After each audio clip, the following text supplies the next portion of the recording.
There is an ancient prophetic text, specifically from the book of Daniel, that describes in the last days knowledge will increase and men will run to and fro over the face of the earth. Knowledge of God is supposed to increase to all people. The fact that it's been concealed until this moment in history is indisputable, because up until the advent of the computer, the most you could do would be to count letters and with your finger in your hand and, wet your finger and turn the page. With the advent of the computer, it suddenly made that which was not seeable, seeable. In the Torah codes, we are dealing with some reality inside the book of Torah. We cannot pretend that we have a real full grasp of it. But using the means at our disposal, we see that it is real. It manifests time and again in various ways. Certainly there are numbers of people who dismiss the Torah codes by saying that you can find, a code in any large body of letters. Take War and Peace and run some tables and you'll get some codes revealed. And that may be true. What I've never heard happening in War and Peace is a physical manifestation that then reinforces the code. And you have, in the case of the Mumbai massacres, the Torah code which appears in a specific verse saying Mumbai terrorist massacre, the key words. That verse is exactly where the bullets of the terrorists went through the Torah in Chabad house in Mumbai.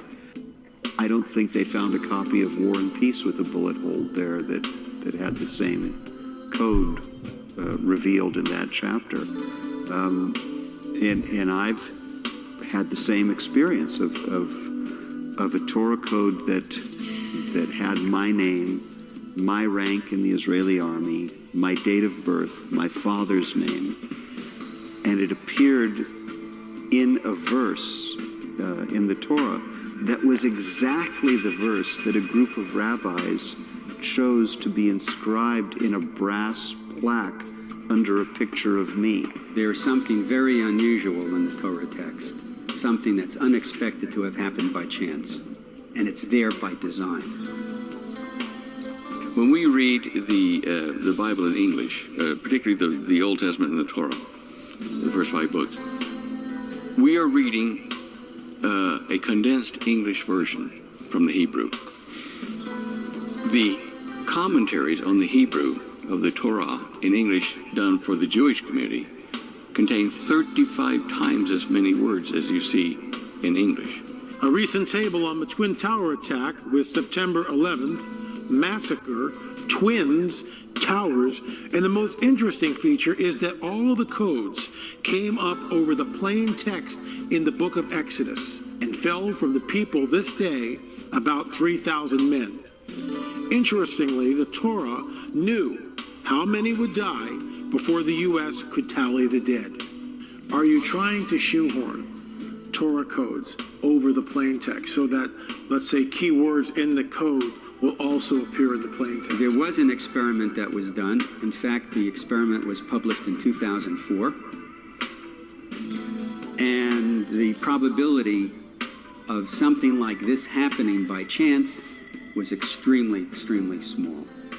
Recent tables include Japan, earthquake, including the words atomic meltdown. This table had a probability factor of only 2.5 in 1 million. Gaddafi, in the table it relates, his presidency is fragile, will be killed. The correct Hebrew calendar year of 5772. It also states a scoundrel.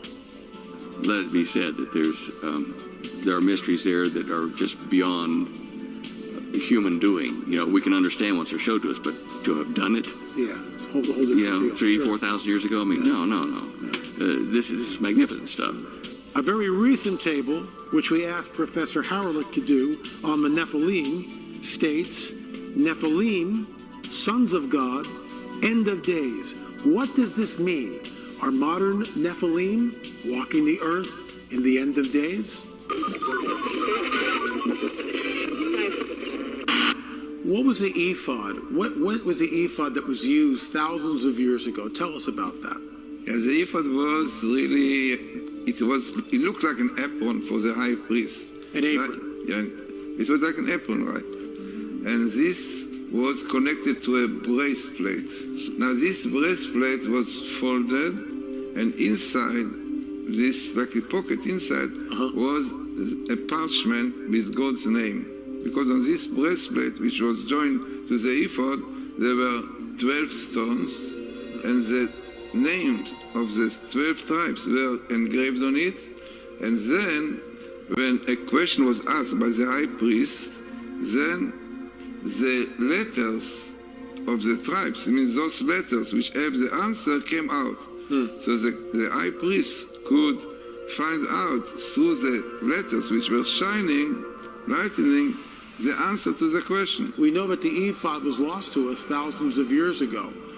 Is it possible that maybe someday we'll find the ephod? Maybe, like other parts of the temples, we don't know some cities in the Vatican, we don't know, but you have to get them back. They are hidden somewhere, no doubt. Do you think at the Torah codes may be a type of a modern day ephod? What can you tell us? Now this was amazing really thing that we found when we put the Hebrew word code Torah, which is the Israeli Torah code. Then we put the word ephod, it came there 3 times. It came exactly on the same line with the word code Torah, clearly showing connection between the Torah code and the ephod. And then what we have also there, dates, interesting, when it started coming to the world, I mean the idea of the codes, they knew about it. It was really 1976. Then, interestingly, it came also this year, and Pinlight came there, unbelievable.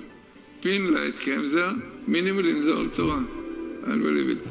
Clearly showing it's amazing. that Pinlight is supposed to be very much involved in it and bring to the world also, because amazingly it came every very small amount of letter in between Pinlight. So it was a minimal. So I mean, altogether, this table shows that Torah codes are connected to the ephod, as it appears so many times with the same story, and also it appeared with the word Urim v'Tumim, with the lights and completeness. I mean, Urim v'Tumim, we say this was the parchment with the names of God, which was called Urim Tumim. So this also came in the tables there, which is exactly the idea of the Torah code, of the ephod and the Torah code, yeah. which showing through letters, right, the answer, the meaning of things, you see. The book of Esther is not part of the Torah, but you discovered something fascinating, extremely interesting in the book of Esther. Explain that to us. This was found by Rabbi Weissmandel. Rabbi Weissmandel, in fact, he was the first one who brought... He would count on the 3x5 cards. Now, what he did is amazing. This is really what you cannot understand without computer. A man could do it. He counted the number of letters of the scroll of Esther. The number of letters are 12,111. 1, 2, 1, 1, 1. This is he counted it without computer. He counted. Then he decided to look in the Torah for the Hebrew words, Megillat. Megillat is a scroll in Hebrew, and it came out in the Torah every 12,111 letters. It means you had the word Esther, letter after letter, and then you have the word Megillat, scroll, appearing every 12,111 letters in between. Amazing. So it means the number of letters of the scroll of Esther is a skip of its appearance in the Torah.